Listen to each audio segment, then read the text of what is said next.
بسم اللہ الرحمن الرحیم۔ محترم ناظرین، السلام علیکم ورحمۃ اللہ وبرکاتہ۔ جناب نگر کے مقام پر 43ویں آل پاکستان ختم نبوت کانفرنس جاری۔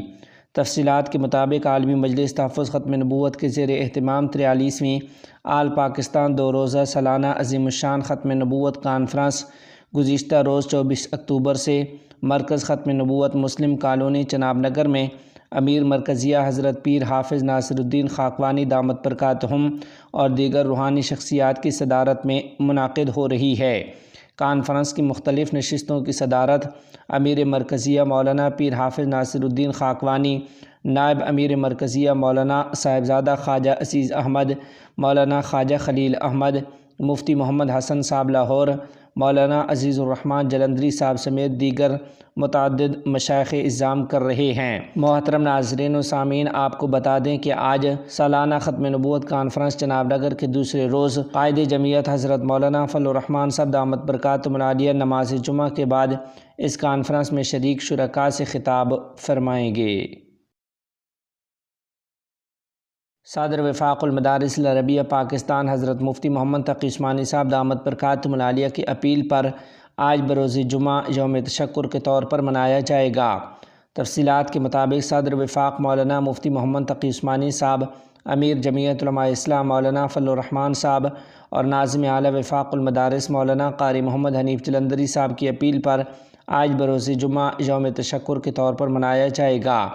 ملک بھر کی مساجد و مدارس میں شکرانے کے نوافل ادا کیے جائیں گے۔ ملک بھر کی مساجد میں ائمہ و خطباء، سود کے خاتمے، شریعت کورٹ اور اسلامی نظریاتی کونسل سے متعلق اہم شقوں اور دینی مدارس کے حوالے سے ایکٹ منظور ہونے کے حوالے سے خطبات جمعہ ارشاد فرمائیں گے۔ ائمہ و خطباء قوم کو سود کی لعنت سے چھٹکارے اور سود کی وجہ سے درپیش معاشی مسائل و مشکلات سے آگاہ کریں گے۔ ائمہ و خطباء شریعت کورٹ اور اسلامی نظریاتی کونسل کے پاکستان میں اسلامائزیشن کے حوالے سے کردار اور آئینی حیثیت سے قوم کو آگاہ کریں گے۔ جمعہ کے خطبات میں دینی مدارس کے کردار و خدمات کو اجاگر کیا جائے گا اور قوم سے دینی مدارس کی حریت و آزادی کو ہر قیمت پر برقرار رکھنے کا عہد لیا جائے گا۔ یوم تشکر کے موقع پر مولانا فضل الرحمن صاحب کے کردار اور وفاق المدارس العربیہ پاکستان کے قائدین کی جہد مسلسل پر انہیں خراج تحسین پیش کیا جائے گا۔ وفاق المدارس العربیہ پاکستان کے مرکزی ترجمان حضرت مولانا عبدالقدوس محمدی صاحب کا 15 رکنی وفد کے ہمراہ دارالعلوم حقانیہ کا مطالعاتی دورہ۔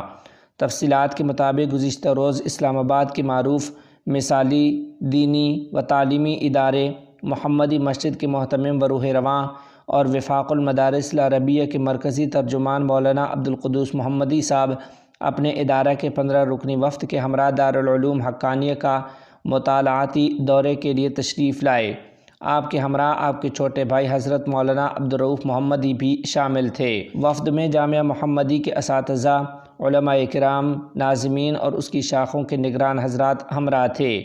مدیر الحق مولانا راشد الحق سمیع صاحب نے اپنے دفتر میں مہمانوں کا استقبال کیا اور ان سے تفصیلی ملاقات کی ہے اور انہیں جامعہ کے متعلق تفصیلی بریفنگ دی۔ بعد ازاں انہیں دار التدریس کے تمام شعبہ جات دکھائے گئے اور شعبہ تخصصات میں علماء سے ان کا تعارف کروایا۔ مولانا عبدالقدوس محمدی صاحب نے تخصص فی الدعوہ میں طلباء سے مختصر مگر پر اثر خطاب فرمایا۔ اس کے بعد مہمانوں کو ایوان شریعت ہال اور دیگر شعبہ جات بھی مولانا راشد الحق سمیع صاحب نے دکھائے۔ مہمانوں نے نائب محتمم صاحب حضرت مولانا حامد الحق سے ان کے دفتر میں ملاقات کی۔ اس موقع پر مولانا سید یوسف شاہ اور مولانا حزب اللہ جان، مولانا سید حبیب اللہ شاہ حقانی بھی موجود تھے۔ وفد نے دارالعلوم کے نئے مکتبہ، شعبہ حفظ، حقانیہ کالج اور دیگر شعبہ جات کا بھی وزٹ کیا۔ وفد نے جامعہ کے محتمم شیخ الحدیث حضرت مولانا انوار الحق صاحب دامت برکاتہم العالیہ سے بھی ملاقات کی ہے۔ یاد رہے کہ مولانا عبدالقدوس محمدی صاحب نہایت باصلاحیت اور متعدد صفات کی حامل شخصیت ہیں۔ عصر حاضر کے تمام تقاضوں اور ضروریات سے اپنے فارغ التحصیل علماء کو فیضیاب کرا رہے ہیں اور کم وقت میں انہوں نے اسلام آباد، راولپنڈی میں متعدد معیاری برانچیں قائم کر دی ہیں۔